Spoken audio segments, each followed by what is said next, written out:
Hello students and family members, welcome to today's Try It Out station where we'll be focused on the GCF, the greatest common factor, and the LCM, least common multiple. Our main focus question for the day is how do we solve for the GCF and the LCM?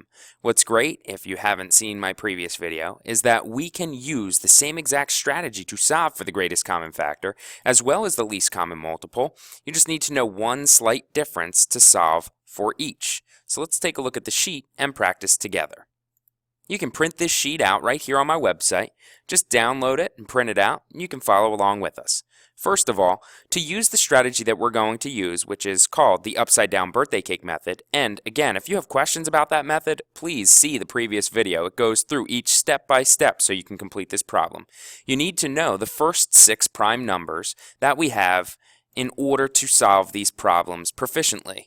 The first 6 prime numbers that we have are 2, 3, 5, 7, 11, and what I like to call lucky 13. I'll just put L13 to get it started.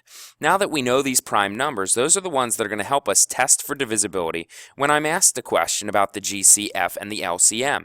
For example, if I'm asked to find the greatest common factor of the numbers 12 and 60, I'm going to use the upside down birthday cake method, but I also want to write the prime numbers that I just discussed right here on this line, which again are 2, 3, 5, 7, 11, and lucky 13. Each of these are the ones that I want to test to see if I have a completed birthday cake and I'm ready to answer, or if I need to do a little bit more. So my birthday cake, step number 1, tells me that I need to add my first layer and place the products inside the birthday cake. My products are those numbers that I'm looking for the greatest common factor, and in this case that will be 12 and 60. Step number 2 tells me to start thinking about the prime numbers that I can use that could possibly divide into 12 and 60 evenly. It has to divide into both 12 and 60, so I know by using the divisibility rule for 3 as well as for 2 that 12 and 60 are both divisible by 2 and 3. So let's do 2 because that's the first one that we see in our prime number list. 2 can go into 12 6 times, and 2 can go into 60 30 times. If you weren't sure how I figured that out, you could also use a calculator to help you. The way you do that is by taking the biggest number, and I can draw my birthday cake for you here so you see exactly what I'm looking at. When I start my birthday cake and I have the number 12 and 60, and I start thinking about those primes and I write 2 outside of the box, I take whatever is inside the cake and I plug that into the calculator. What's in the C goes in the C. Calc and the cake. Calculator and the cake. So I place the 12 in there first, and then I divide it by my prime. And if I get a whole number, I'm good to go. If I get a decimal or a remainder, then I'm not, and it would not work. I can try that for 60 as well, and it works. That's how I came up with my 6 and my 30 on the previous screen. So let's go back to the screen and finish the problem. Now that I have a layer, I can build onto this cake. Are you starting to see how it's looking like an upside down birthday cake? I hope that you are. Please recognize again that I can use the number 2 again, because 2 can again go into both 6 and 30. It's a common factor of 6 and 30. So I take 6 into my calculator and divide it by 2, and I would get 3. And then I take 30 and divide it by 2, and I would get 15. Here's the first difference now that I continue to build onto my cake. I recognize that 2 can no longer go into 3 and 15. Let's check it out again. If I were to continue to build my cake here like I did on the problem board, I'd go 2 into 6, 3, and 2 into 30, 15. If I were to try 2 again, it wouldn't work. Here's how. Take what's inside the cake, divide it by what's in the calculator, 2, and I'd get 1.5. As soon as I see a remainder or a decimal in this case, I can erase and move on to the next prime number. Remember, my 6 primes are 2, 3, 5, 7, 11, and lucky 13.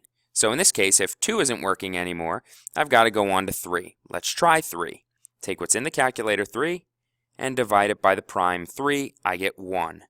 Take what's inside the cake, 15, and divide it by what the calculator has, which is 3. And that's 5. So if I divide it down, I'm good to go, and I am left with 1 and 5. Here's my 1 and my 5. How did I get the 1 and 5? I divided 3 by 3 and 15 by 3, and I have another layer of cake. So now the main difference between finding the GCF and the LCM is actually one that is right visual there for you with this cake. If you're looking for the greatest common factor, which this question is actually asking us, you need to take all of the numbers that are on the outside of the cake and multiply them together. So I take 2 times 2 times 3 to get my greatest common factor. And I tell the students to put the greatest common factor as the candle on the upside down birthday cake. So if I took my calculator and did 2 times 2 times 3, it would equal 12. So 12 goes in here, and I can make a nice little fancy candle that goes at the top of my birthday cake. My greatest common factor is 12. However, if I'm not looking for the greatest common factor, let's say I was looking instead for the least common multiple, which I am looking for on the back half of this worksheet. You need to do a little bit of a different technique towards the end of this. And that's not just taking these outside numbers, 2, 2, and 3. I'm going to rewrite those real quick. 2, 2, and 3. But you also need to take the lower layer of the cake. It's going to make an L shape. And those numbers also get included to solve for what the least common multiple is. So in this case, the least common multiple is going to take 2 times 2 times 3 times 1 times 5. So if I go 2 times 2 times 3 times 1 times 5 in my trusty calculator, I get my least common multiple, which is 60. And I did it all by using the upside down birthday cake method. I hope this video helps you out with the GCF and the LCM. Just remember, when asked this question, how do we solve for the GCF and the LCM? An upside down birthday cake is your method, and your first 6 primes will help you out. Thanks so much for stopping by.